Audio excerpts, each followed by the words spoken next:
ఇరుగు తిట్టి పొరుగు తిట్టి ఇంట్లో వాళ్ళ తిట్టి ఇదిలో వాళ్ళ తిట్టి అయినోళ్ళ తిట్టి కానోళ్ళ తిట్టి ముందోళ్ళ తిట్టి వెనకోళ్ళ తిట్టి అయిందా? అయిపోనాది. ఏది తుప్పుని ముమ్మారు ఉమ్మిసి తల్లి.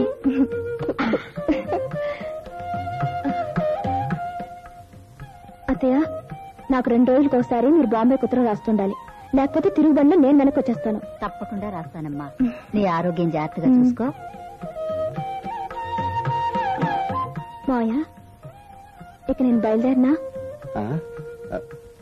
ఎందుకమ్మా భయపడుతున్నావా? భయం అక్కర్లేదమ్మా. బొంబాయి పురిటికెళ్లేది సాక్షాత్తు మీ అన్నయ్య గారింటికేగా. భయం అక్కర్లేదమ్మా. మొదటి పురుడని భయపడుతున్నావా? అక్కర్లేదమ్మా. నేనేం భయపడలేదు మాయా, మీరే భయపడిపోతున్నారు.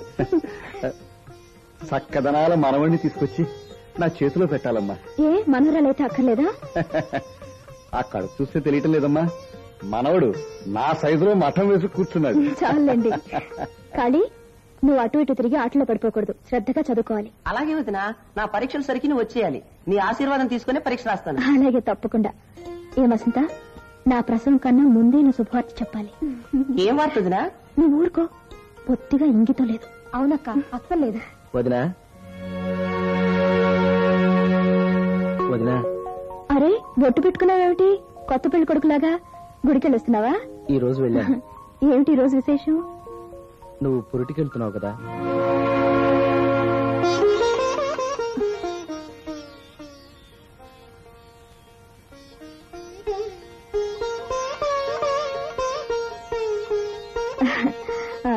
ఇంతకీ మావారెక్కడా? ఇదో పెద్ద లగేజ్ అయ్యా, మీటర్ మీద 2 రూపాయలు అడుగుతున్నాం, అదేం కుదరదు. 2 రూపాయలే కదా సార్. నేను ఇవ్వనయ్యా, కరెక్ట్ గా మీటర్ ఛార్జే ఇస్తాను. పైన ఒక్క నయ పేసి కూడా ఇవ్వను. పోనీ రూపాయలు ఇవ్వండి సార్. అసలు నువ్వు వద్దు, నువ్వు వెళ్ళు, నేను మరో ఆటో చూసి తెస్తాను. అయ్యో, శుభమాని బయలుదేరుతున్నావు. ఏమిటి నా మాటలు? ఆ 2 రూపాయలు ఇచ్చేకూడదటండి. నువ్వు అలా చెప్తూ ఉండు, వాడు అడుగుతూనే ఉంటాడు. మధ్యలో చెడేది నేనేగా. నువ్వు ఆటో ఎక్కమ్మా, రాగల సామాన్ లోపల పెట్టు. ఒరే ప్రకాష్, అన్నిటికీ లెక్కలు చూసుకోకూడదురా. భార్యను పురిటికి పంపిస్తూ ఉంటే ఆటో నా తీసుకొచ్చావు, హాయిగా టాక్సీ తీసుకురావచ్చు కదరా. ఇక్కడి నుంచి స్టేషన్ కి ఆటోలో 10 రూపాయలే, టాక్సీలో అయితే 25 రూపాయలు అవుతుంది తెలుసా. ఒరే టాక్సీలో పంపిస్తే సేఫ్ గా వెళుతుంది. ఈ ఊరు రోడ్లకి ఆటోలో వెళితే దారిలోనే పురుడు వస్తుంది. మంచిదే, ప్రసవ ఖర్చులు మిగులుతాయి. సంతోషించాం కానీ నువ్వు ముందు ఆటో ఎక్కువ. ఇదో అక్కడికి వెళ్ళాక 2 రూపాయలు 2 రూపాయలు అని ఎక్స్ట్రా అడిగామంటే పోలీసులు కప్ప చెప్తాను. జాగ్రత్త. ఏటి బాబు 2 రూపాయల కోసం లజ్జగుజ్జలు ఆడుతున్నారు, ఇచ్చేయండి. క్షేమంగా వెళ్దా అమ్మా. వచ్చేటప్పుడు గుమ్మడి పండు లాంటి బిడ్డలు ఎందుకు రావాలా?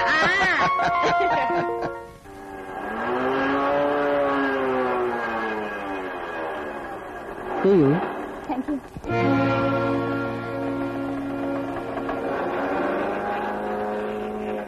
Bye. Good evening uncle. Good evening. Hyderabad నుంచి పీటర్ ఫోన్ చేశారా? వెళ్లిన పని అయిందిటమ్మా. ఫ్లైట్ మామూలుగా డిలే అయిందిట, ఇప్పుడు వస్తున్నాడు. Thank you. అమ్మా మాట. ఏమిటి అంకుల్? పీటర్ ఫోన్లో నీకోసం అడిగాడు, ఇంకా రాలేదన్నాను. ఇంతవరకు రాలేదా అని అడిగాడు. వాడా మాట అడిగినప్పుడు టైము 8, ఇప్పుడు 11. ఆఫీస్ 5 గంటలకే అయిపోతుంది కదమ్మా, ఇంత ఆలస్యం అయిందే. మా కొలీగ్ ఇంట్లో పార్టీకి వెళ్ళాను. ఈ డ్రెస్ తోనే ఆఫీసుకు వెళ్ళావా? లేదు, చీర కట్టుకునే వెళ్ళాను. ఈ డ్రెస్ నేను ఆఫీస్కి వెళ్ళేటప్పుడే నాతో తీసుకెళ్లాను. అంటే ఆఫీసుకి వెడుతున్నప్పుడే నీకు ఈ పార్టీ విషయం తెలుసన్నమాట. పర్మిషన్ అడగవలసిన నన్ను అడగను లేదు, ఇన్ఫర్మేషన్ చెప్పవలసిన పని మనిషితో చెప్పను లేదు. ఇప్పుడు నిన్ను డ్రాప్ చేసింది ఎవరమ్మా? అంకుల్, మీరు అడిగిన ప్రశ్నలన్నిటికీ నేను ఒకే ఒక సమాధానం చెప్తున్నాను, వినండి.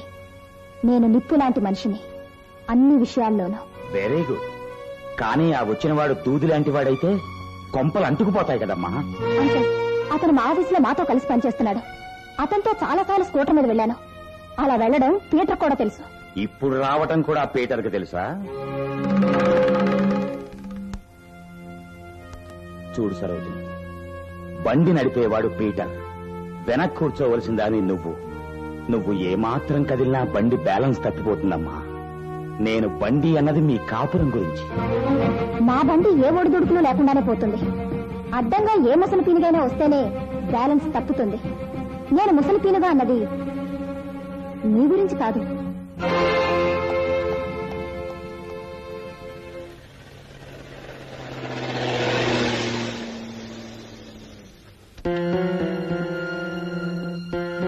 Daddy daddy Hyderabad trip tremendous success. Daddy daddy what happen to you? Nothing my son, nothing. ఏమండి, మీ తమ్ముడు బాగా చదువుకోవాలని మీరు మాత్రం అనుకుంటే సరా? ఏమిటా బాగుడు, ఇంట్లో వాళ్ళందరూ అనుకోవాలి అనుకుంటున్నాం. మరి ఏనాడైనా మీ అన్నయ్య అతను చదువు గురించి పట్టించుకోవడం మీరు చూసారా? పెద్దదిన ఊళ్ళో లేదు, నువ్వు నా గదిలోకి వచ్చి చదువుకో, నేను నీకు పాఠాలు చెప్తానని మీ అన్నయ్య ఒకరోజైనా అన్నారా? వసంత, ఇప్పుడు సమస్య పాఠాలా పడకలా? అర్థం లేకుండా మాట్లాడక సరోజిని. నాకు నీ మీద ఎంత మాత్రం సందేహం లేదు, కానీ ఆ సందేహం మరెవరికీ రాకుండా ఉండాలి కదా, అందుకే నేను హెచ్చరిస్తున్నాను. మా నాన్న నాకు భగవంతుడు, కానీ నువ్వు కనీసం ఒక మనిషిగానే గుర్తించడం లేదే. నువ్వు డిన్నర్కి వెళ్ళొచ్చావు, అది తప్పు కాదు, కానీ మా నాన్నతో చెప్పకుండా వెళ్ళావే, అది తప్పు. నువ్వు బెనర్జీతో స్కూటర్ మీద వచ్చావు, అది తప్పు కాదు, కానీ అర్ధరాత్రి 11 గంటలకు వచ్చావే, అది తప్పు. ఏమండి, మీరు ఒక్క విషయం మర్చిపోతున్నారు. మనకు పెళ్లి 60 ఏళ్ళు అవ్వలేదండి, 6 నెలలు అయింది. అరిగెక్కారు మీరు. లుక్ మిస్టర్ పీటర్, నా మనసులో మీకు తప్ప మరెవ్వరికీ చోట్లేదు. అంత మాత్రాన నన్ను మీ బానిస అనుకుంటే మాత్రం నేను సహించలేను. పుట్టింట్లో నాకు స్వేచ్ఛ లేదు, అది ఇక్కడ దొరుకుతుందని ఆశతోనే మిమ్మల్ని ప్రేమించాను. మీరు నన్ను చులకం చేస్తున్నారు. ధనవంతుల కోడలనే పేరుతో యావజ్జీవ ఖైదు శిక్షకు నేను సిద్ధంగా లేను.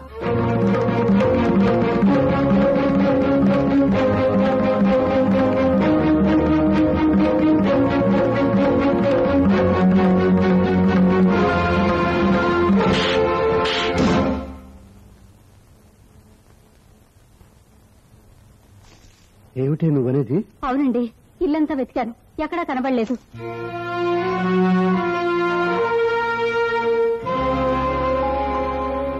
మాట్లాడవేరా?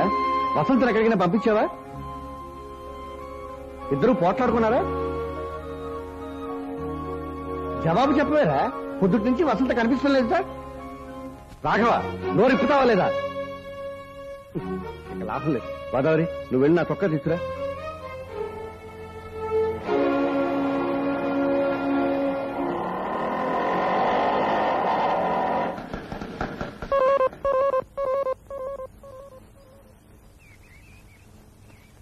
ఇదేమిటండి సరోజన వస్తుంది? కర్ర పోయి కత్తి వచ్చే డామ్ డామ్ డామ్. అదేమిటే చెప్పా చేయకుండా హఠాత్తుగా వచ్చావు? ఏకంగా వచ్చేశాను. ఏమిటి ఆ వాగుడు? వాడి వ్యవహారం నాకే నచ్చలేదమ్మా. ఎవడమ్మా వాడు? మీ ఇంట్లో పనివాడా? కాదు, పీటర్. మర్యాదగా మాట్లాడితే తాళి కట్టిన భర్తను పట్టుకుని వాడు వీడు అంటావా? కాదు గోదావరి, ఉంగరం మార్చిన భర్త. ఉంగరమైనా తాళైనా ఆడదానికి అలంకరించిన తర్వాతనే వాటికి గౌరవం. ఆ ఆడదానికి గౌరవం లేకపోయిన తర్వాత ఇక తాళేంటి, ఉంగరం ఏంటి? అన్ని పిచ్చి నమ్మకాలు. వేణీళ్ళు పెట్టమ్మా, తలంటుకుంటాను. ఏమిటండి విపరీతం? అదే అర్థం కావడం లేదు. మన ఇంట్లో దీపం పెట్టడానికి వచ్చిన కోడలు మాట మంతి లేకుండా వెళ్లిపోయినందుకు బాధపడాలా? మరెవరింట్లోనో కొవ్వొత్తి వెలిగించడానికి వెళ్లిన మన కూతురు వెనక్కి తిరిగి వచ్చినందుకు విచారించాలా? నాన్న, మీ అమ్మాయిని తిరిగి వాళ్ళ అత్తవారింటికి పంపే ప్రయత్నం మీరు చేయండి. మీ కోడలను తిరిగి మీ ఇంటికి తీసుకొచ్చే పని నేను చేస్తాను.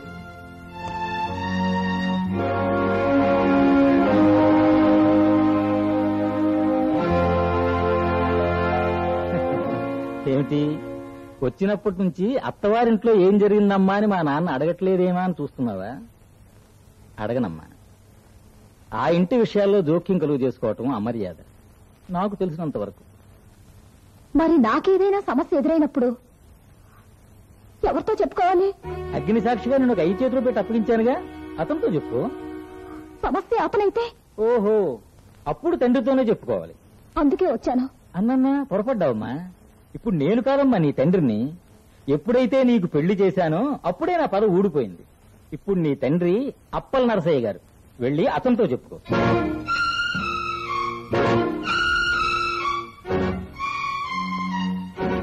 భర్తతో మాట మాత్రమైనా చెప్పకుండా ఇల్లు వదిలిపెట్టి పారిపోయి వచ్చిన దానికి ఈ ఇంట్లో చోట్లేదు. వెళ్ళిపో. వెళ్ళిపోమని చెప్పే హక్కు మీకుంది, కానీ వాళ్ళింటికే వెళ్ళమని చెప్పే హక్కు మీకు లేదు. నేను పోయి ఏదైనా హోటల్లో ఉండేదా? మీకేం పర్వాలేదా? తర్వాత పరువు పోయింది, మర్యాద పోయిందని మొత్తుకోకూడదు.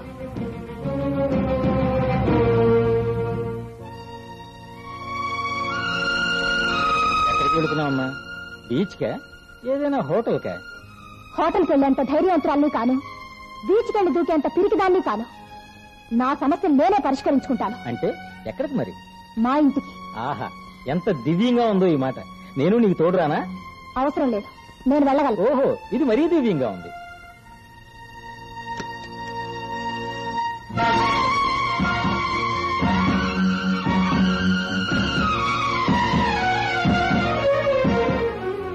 ఆగిపోయావమ్మా, మనసు మార్చుకున్నావు కొంపదీసి. అరే అల్లుడు గారా, రండి రండి. మావయ్య, మీ మాటలన్నీ విన్నాను. మంచిదే అల్లుడు గారు, మీకు తెలియదేముంది. మీరు డీజిల్ షెడ్ లో పనిచేస్తున్నారు, మీ భాషలోనే చెప్తాను వినండి. ఈ ఇంజిన్ కొంచెం మొండికేసే ఇంజిన్. కాస్త నట్లు బిగించారంటే అదుపులో పెట్టుకోవచ్చు. మావయ్య, మీది బట్టల వ్యాపారం, మీకు మాత్రం తెలియదేముంది. మీ భాషలోనే చెప్తాను వినండి.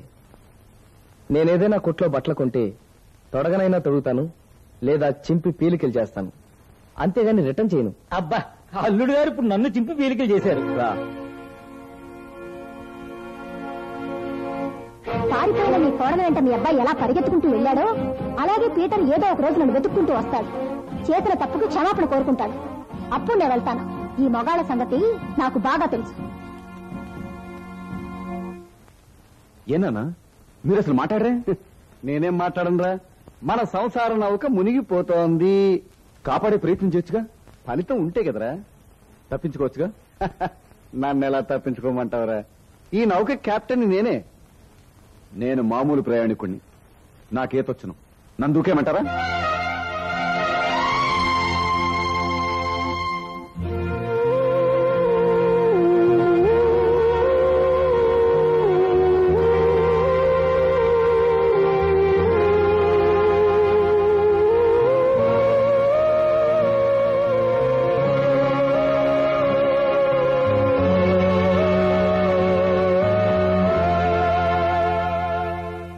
నువ్వు చదువుకున్నావు, తెలివితేటలు ఎక్కువ ఉంటాయనుకున్నాను.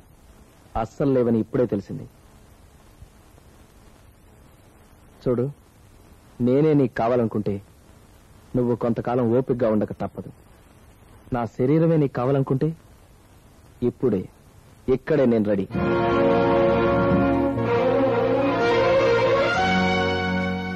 జరిగింది ఏదో జరిగింది. ఇంటికి పద, నేను యూనియన్ ఆఫీస్ దాకా వెళ్ళొస్తాను.